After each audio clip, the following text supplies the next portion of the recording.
there's so much to be done, but the way our government is set up, and with different departments, you really have to work with your colleagues in the cabinet. Yes. In particular, let me ask you this question about seafarers, which fall under your department. Yes. But they're facing trouble now in Europe because of the European Maritime Safety Agency. Yeah, the EMSA. But that's really, correct me if I'm wrong, that's really falling under another agency, Marina. which is Marina. Yes. All right, so can you talk about, of course, you don't want them being blackballed from Europe. So what is the cooperation, what is the system now going on between your department and these other agencies? Yes, we do have, as an attached agency, the National Maritime Polytechnic, Right. which is a training institute, also a research institute in Tacloban City. Right. And so we want to enhance the mandate, the work of the NMP, and convert it into a think tank that would be processing all these audit reports and concerns about the skills of our seafarers and the certification process. I found out after I met with the Joint Manning Group that we are producing 30,000 seafaring graduates, maritime graduates, but they can absorb only 5,000. Who's they? I'm sorry. The Manning agencies. Okay. And I also found out that 1 out of every 5 international seafarer is a Filipino. So we need to remain competitive. We cannot be lackadaisical about all this. Yeah. We are now quite respected around the world as because of our seafarers. The problem is that there are a lot of training schools that they don't have their own training ships. Okay. So they just produce graduates, but they really don't have like ships that they can train in as cadets. So yun ang problema. And it's not an easy problem to solve. It entails a lot of logistics and coordination and capital, and private sector participation. We do need to talk to Marina. I haven't done that yet. And I've been talking to some private schools, and some of their frustrations, at least in the past, was that they didn't know who was actually in charge. Because I think there was a time when CHED was looking after it, and then CHED was tossing it back to Marina, and I think Marina was tossing it back to CHED. Yeah, so, and there's also a component that involves DOLE. Okay. Kasi meron tayong domestic maritime industry. Right. So how to harmonize all of these things and reconcile all these efforts. And obviously, whatever Marina's failure might be, at least with Europe and EMSA, it will be your problem now because you have to take care of them, right? So So yes, that conversation needs to take place and needs to take place soon. Yeah. Right. But admittedly,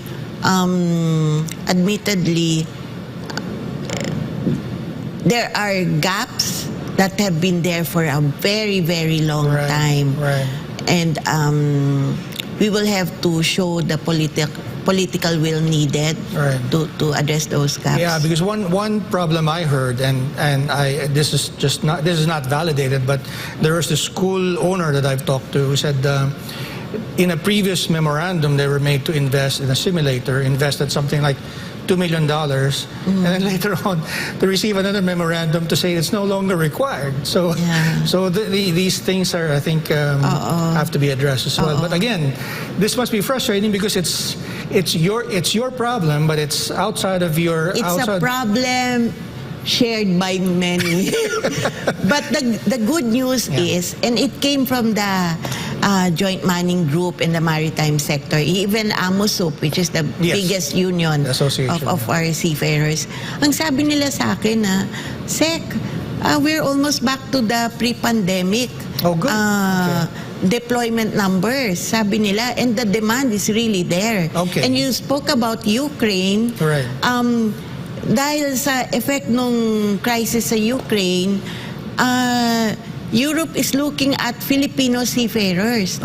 They are interested in the higher positions for Filipinos. And there is also a demand for female ship officers. I see. So there's a silver lining. Yeah, Okay. but we need to get our act together. Right. So we can seize all these opportunities. Well, when you said we have to get our act together, the other agency that I suppose that you are coordinating with is TESDA, because it's, when we talk about upskilling the Filipino workers, yes, of course the TechVoc curriculum and the program have to also fall in line with your requirements. I mean, how's your coordination now with TESDA? Of course, manned now by your old friend, the former USEC of Labor, Dante Cruz. I'm so happy that he was appointed. Director General Dante Cruz was in Dole when my dad was labor minister. So, hats off to him. And it makes it easier for us to talk to TESDA because he knows overseas employment like the back of his hand.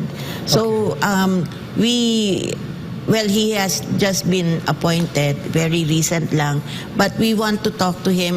We will have a sit-down session to discuss enhanced training for our domestic workers and even the assessment part of it, and also for reintegration pathways for skilled and more vulnerable occupations. So do you think under an old labor hand there will be more coordination between industry and the TechVoc programs and under TESDA? Is that the aim there? I think he's quite familiar with the mismatch of jobs and skills, and that applies here and also overseas.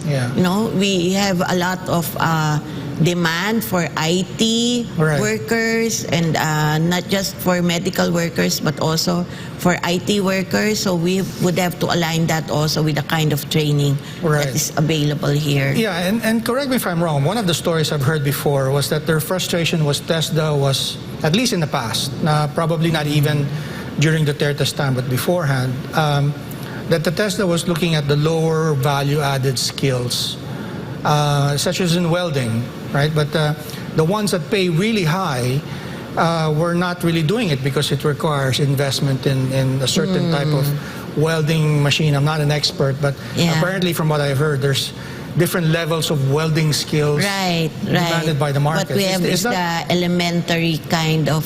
Is that consistent with what you've been hearing also? Yeah, I heard about that. But for example, for the domestic workers, we have to look at the course itself, because for the Middle East, for example,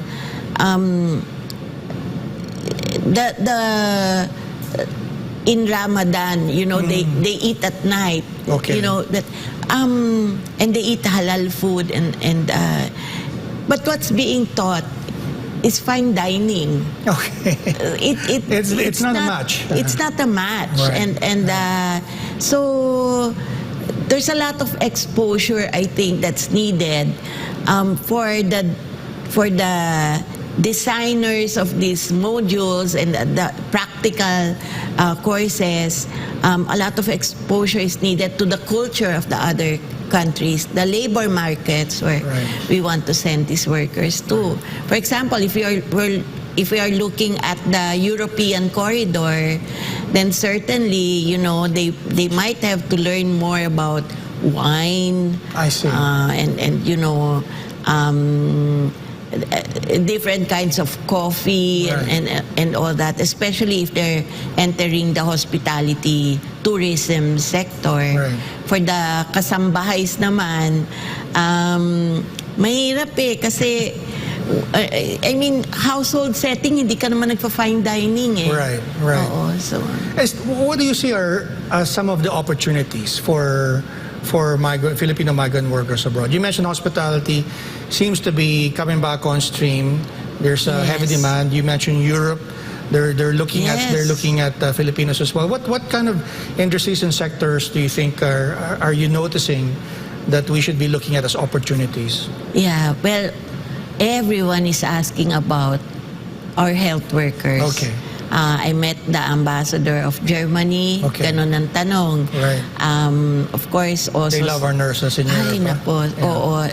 Parang lalo na nung nag-pandemic, there's a kinship that was developed. No? Nakita nila yung malasakit ng health workers natin. Right. And then there's also, for the more... the younger set of workers, yung mga millennials natin, yung digital work, more creative work. And then, yung nakikita na namin yung demand for our engineers, our architects, our construction workers, nandyan, especially in the Middle East.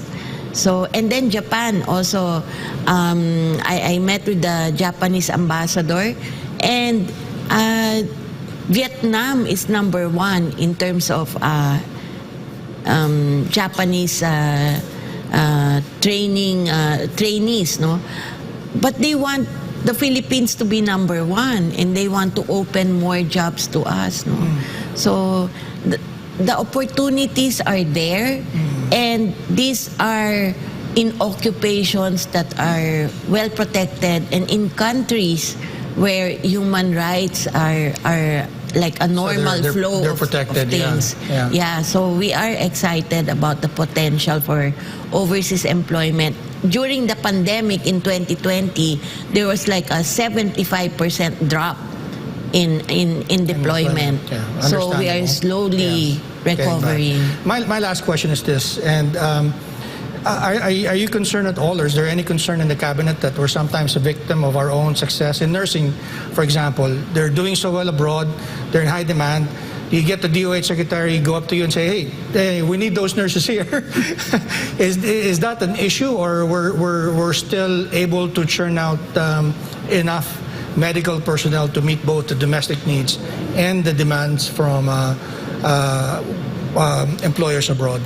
Well, we hope with the easing of the COVID-19 situation in the country that we would also be able to start a conversation of sorts with DOH. Kasi para sa akin, personal, Klink, it's not the department, pero personal opinion ko, every Filipino has a right to practice his or her profession.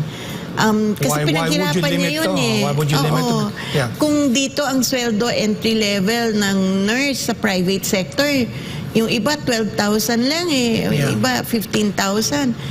Tatawid ka lang ng dagat, punta ka ng Germany, 100,000 pataas. Wala kang laban. Libre pa accommodation mo, and then there's also the possibility sometime in the future you can bring your family. Parang ang hirap mo naman labanan yung pangarap. Yeah. So, efficiency is a factor in all of this. And also the quality of labor conditions, labor standards, and of course, compensation. Yeah, so we just have to we have to work harder here to keep them here. To keep them, right? Okay. Well, Secretary Ople, thank you very much for your time. Thank you. But before we go, maybe you'd like to leave a message with our audience? Yes, oo. Sa ating mga OFWs, yung Department of Migrant Workers po, ito ang inyong tahanan sa pamahalaan. We are here to take care of you. We are here to plan ahead, to prepare for any contingency so we can keep you safe. We are also here to look after your families. Yun po ang bilin ng ating Pangulo. So, konting pasensya na lang po kasi binubuo pa po namin talaga yung tahanan ninyo. Pero kahit hindi pa po siya fully constituted as defined sa batas natin, umaandar na po kami. And marami po kaming binabalak at ipapatupad ng mga programa at serbisyo para sa inyo. Well, Secretary Ople, thank you very much again. I'd like to thank our audience, those watching this live and those watching online. I'd also like to thank Pastor Apollo Kibuloy for making this program possible. This has been SMNI's Business and Politics. I'm Dante Klink Ang, and I'll see you next week.